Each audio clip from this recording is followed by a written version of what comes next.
श्री गणेशाय नमः।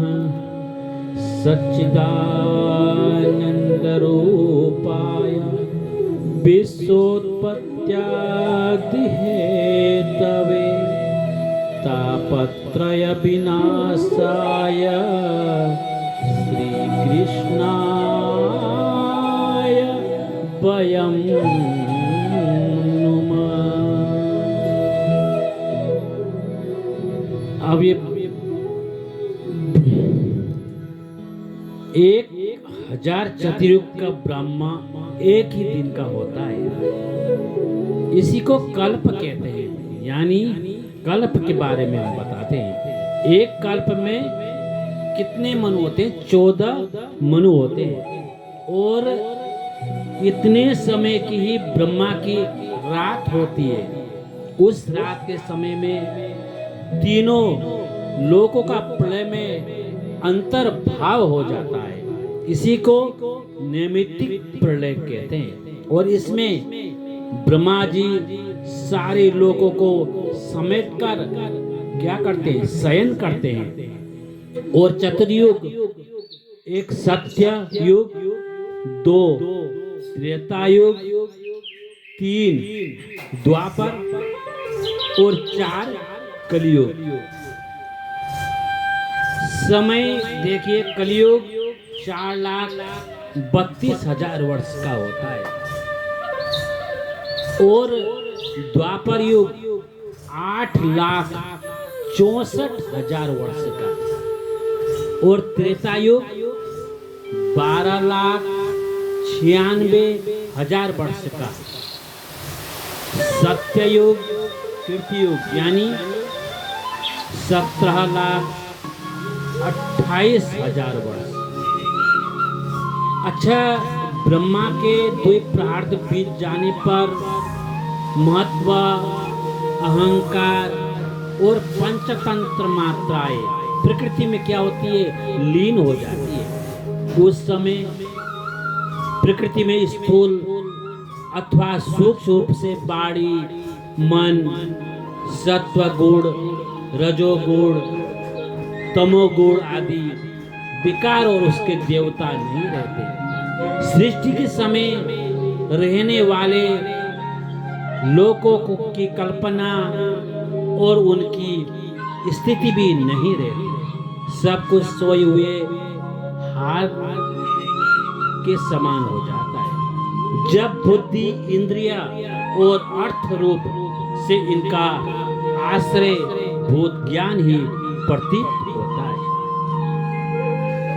जब मनुष्य विवेक रूपी शस्त्र के द्वारा आत्म स्वरूप के प्रत्यक्ष में बंधन, भूत, मायामय अहंकार को काटकर ब्रह्म स्वरूप का साक्षात्कार करने को वो क्या होता है? तत्पर हो जाता है। और उसी को आत्यंतिक प्रलय कहते हैं। और सुनिए, 4 नित्य प्रलय क्या है? सभी भूत नश्वर है। सभी पदार्थ प्रतिदिन उत्पन्न और नष्ट होते हैं, लेकिन सूक्ष्म गति होने के कारण प्रतीत नहीं होते। इसी को नित्य प्रलय कहते हैं। ये प्रलय का वर्णन है। और इस भागवत महापुराण को नर नारायण ने देवर्षि नारद जी ने महर्षि कृष्ण द्वैपायन को सुनाया था। इसलिए इस पौराणिक प्रवक्ता से सूर्य जी महाराज, सोनक आदि ऋषि आदि को श्रवण कर रहे हैं। त्वं तु राजन् मरीष्येति पशुबुद्धिमिमां जहि न जाता प्रगभूतोऽद्य देहवत्वं न नाक्ष्यसि। अब क्या?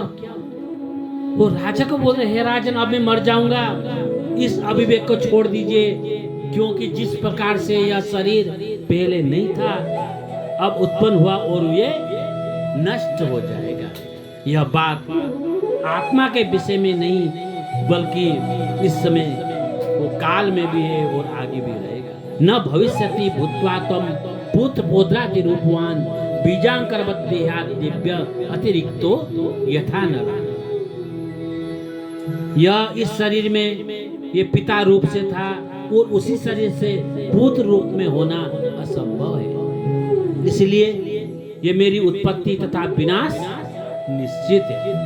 तो यह संदेह ठीक नहीं, क्योंकि जैसे काष्ठ में रहता हुआ अनल काष्ठ से पृथक होता है, वैसे ही आप भी शरीर में रहते हुए ये शरीर से अलग हो जाता है। जैसे स्वप्न में काटा हुआ अपना सिर देखा जा सकता है, उसी प्रकार मरना जीना भी ये शरीर का ही और शरीर का है प्रादुर्भाव और ये नाश होता है, लेकिन आत्मा का नहीं। जिस प्रकार घड़े के फूट जाने पर घटाकाश आकाश में वो विलीन हो जाता है, उसी प्रकार शरीर के नष्ट हो जाने पर यानी तत्व ज्ञान के द्वारा लीन होने पर जीवात्मा पुनः ब्रह्ममय हो जाता है। मन पूर्व कर्म से प्रेरित होकर शरीर सत्वादि गुण तथा नाना प्रकार के कर्म की सृष्टि करता है और माया उस मन की सृष्टि करती है। माया मन और कर्म के समुदाय से जीव का क्या होता है? प्रादुर्भाव होता है। और अविद्या ही जीव को इस चक्र में डाल देती है। जैसे दीपक के बुझ जाने से तत्व रूप तेज का विनाश नहीं होता, वैसे ही संसार का नाश होने पर भी स्वयं प्रकाश यानी आत्मा का नाश नहीं होता है। गो कोटि दानम ग्रहणे सुकाशी प्रयाग गंगा युत कल्पवास यज्ञायुतम मेरु सुवर्ण दानम गोविंद नामना न तदापि तुल्यम। ग्रहण के समय काशी में करोड़ों गायों का दान करने से और प्रयाग में संगम में 10,000 वर्ष तक कल्पवास करने से, ऐसे 10,000 यज्ञ करने से तथा सुमेरु पर्वत के तुल्य यदि दान कर दिए जाए तब भी ये धार्मिक कार्य गोविंद नाम की बराबरी नहीं कर सकते हैं। दशंतकम तक्षकम पादे लेलिहानम विषाननी न द्रक्षते शरीरम चे विश्वम च प्रत्यगात्मना। यानी इस बुद्धि से रहित होकर यानी पैर में काटते हुए तक्षक को वो नहीं देख पाएगा। इस प्रकार अपने वास्तविक एक रस अनंत अखंड स्वरूप में वो स्थित हो जाता है। एतेन्निस्सम्य मुनिना विहितम परीक्षित व्यासात्म जैने निखिलात्म दिशा समेत तत्पाद मूल्य सतेन मुद्या बद्धांजलि मिद महास विष्णु।